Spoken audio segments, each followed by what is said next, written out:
Hello again, and it's time for another project. Just another small one today. What we're going to do is route out this turtle on this fencing wood, which we've already prepared by sanding down, making it nice and smooth.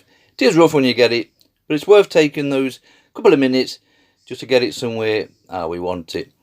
As always, we put the template on, and I literally just stick this on with a bit of painter's tape, put your carbon paper underneath, and literally draw around the whole lot.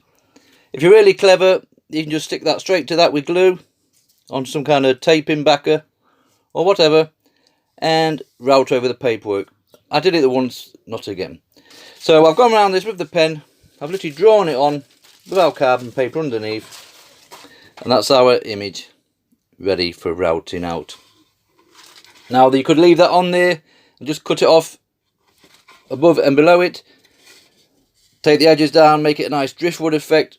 But for today, I'm going to just cut this out afterwards with the scroll saw after we've done our routing bit for these shaded areas. So take your time to shade in what you want to remove, because you'll find you could go away, come back and start taking out the wrong bits.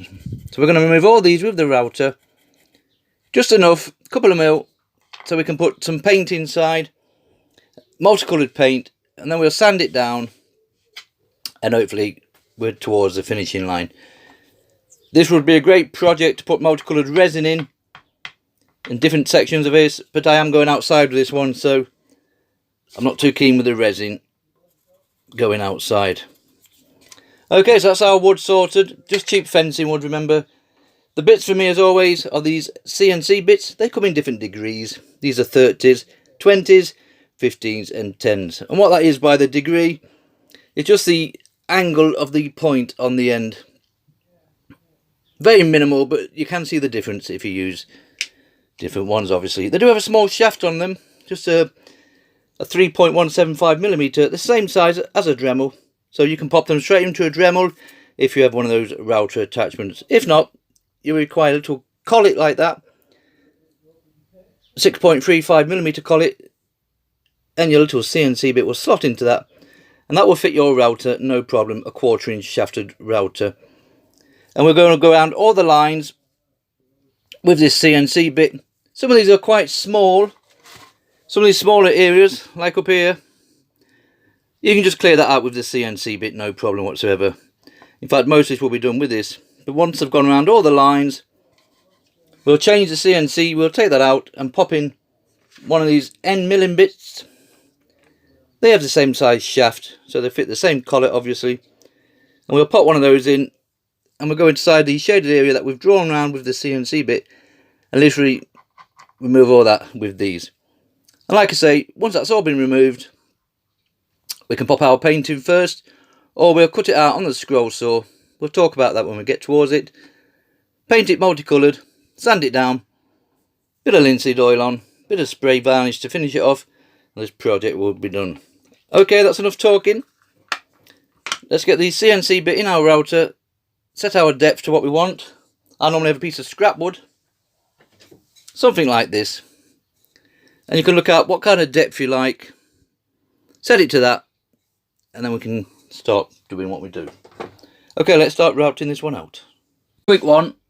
Obviously, when we do the outer edges here, because I have quite a small base on mine, as you're routing there, you could be a bit rocking like that kind of thing, if you know what I mean. So just to play safe, you get yourself a piece of scrap wood of the exactly same size, in height, should I say, like so, and that just gives you a bit more room to run your router on. Okay, we'll start cutting out all these shaded bits now with the router.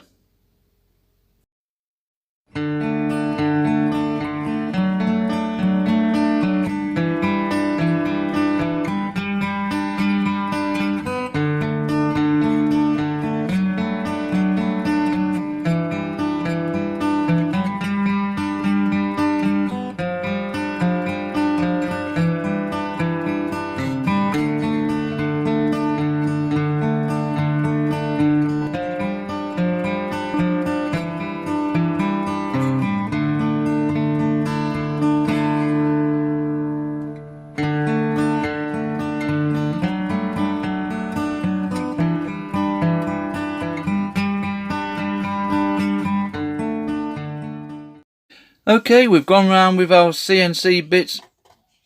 Now for some reason it's not been the best cut I've done today, as you can just see from that. So it's a little bit rough, but I've noticed the wood's got a slight bevel on it. Very slight, but I don't know if it's that, but it just seems to be gripping a bit. If you can just see up here, look, that's quite rough. That's no big deal whatsoever. It's just a basic separation of the lines in between these two thin bits. So we can sort all that out with our end milling bits, which are these ones, remember. We need one that's going to fit into all them, so I've already picked one out. That's a good size. And we'll pop it into our same collet, and we'll set it to the depth. You can see I've done these 3 already, so you can see how they're going to tidy up well. And we'll literally clear all this section out now, all the bits that we've gone round with the CNC bit. So don't be disheartened if it's looking a bit rough and ready.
Okay, we've gone round with our mill end bits.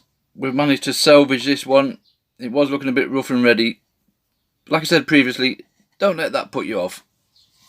The sander and the mill end bits will tidy up a lot of imperfections that you haven't quite got right. So yeah, we've tidied that one up now. I'm happy with that one. We haven't used sander yet. Remember, we're going to sand this all down once the paint's gone in, and just tidy it up a little bit more before we put the paints on. Right, you have a lot of options. You can actually just route out the surround of this by a couple of mil and maybe bring it down to the halfway mark and leave it on the wood. You could cut the corners off here, give it a driftwood effect. I'm actually still going to cut it out with this scroll saw, and it's just a standalone piece, and we can find a little home for it somewhere. So for the blades, I'm going to use my scroll saw spiral blade. The reason why, it's just something I'm using at the moment in time, and I do prefer them. Good thing about spiral blades, you can just cut in any direction, up, down, left and right. So I could start off in here and just feed it to the right, up slightly, like so, and then we'll bring it back all the way around here and then feeding it back towards the left. Whereas you have a normal pin blade, which a pin blade would do this, it's not too exciting really. That would sit in your scroll saw like that. They're called pin blades because obviously there's a pin at either end.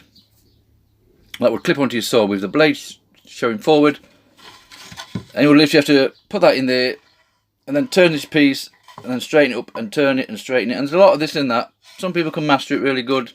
If you take your time, it's manageable. And obviously the third option is a pinless blade. Them again only have teeth at the front, so you still have a lot of turning. And if you've got pinless in, you'll need these adapters, which I have to use, or your fancier saws. They just have clamps that you just clip on. So that's how your adapter fits on, and that hooks at the top and the bottom. Remember, you want it smooth on the way down and rough on the way up. With any of these blades, once you put your straight blade in, it wants to be smooth on the way down and rough on the way up, because that's how your saw cuts, like so.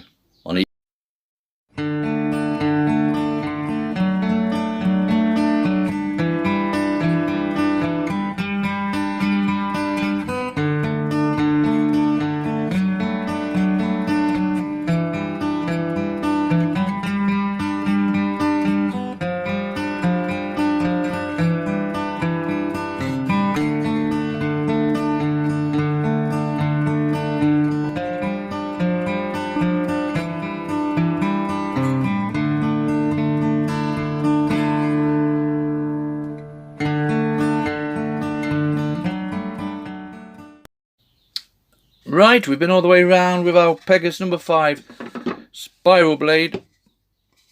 So you can see the shape we've got there. Now all we need to do now is just tidy it up with some sanding burrs, maybe a belt sander, just to round these off nicely. And then we'll get onto the painting side of things. Only rough fencing wood, remember. So you're not going to get something overly brilliant. But surprising what a bit of sanding down can do. We'll do that next.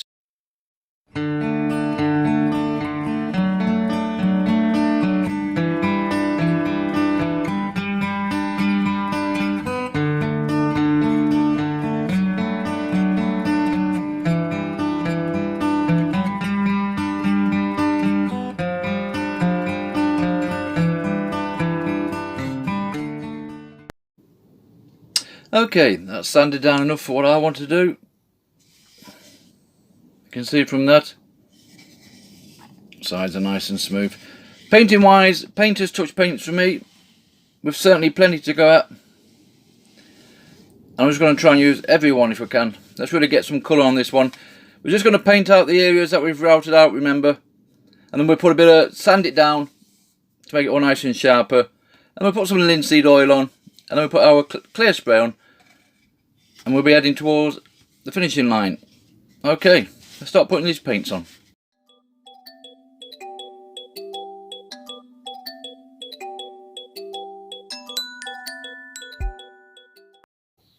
Okay, that's our paint on. The good thing about sanding afterwards, it doesn't really matter how you put it on, because we're going to sand all that down now anyway. So, quick skimming over. Little mouth sander I'm going to use.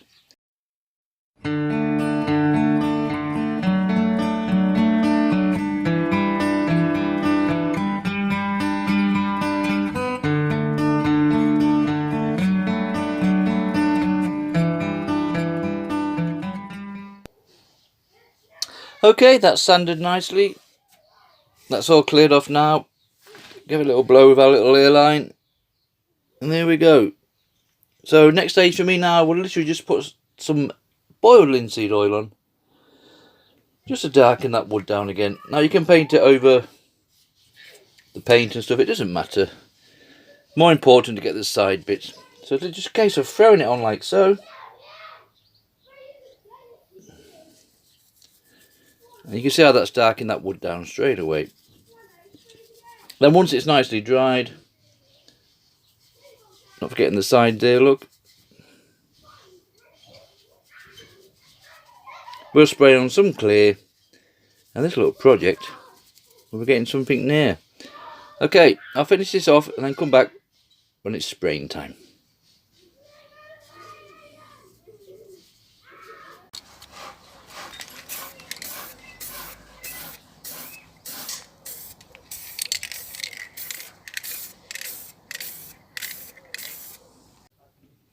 Okay, this little project is finished.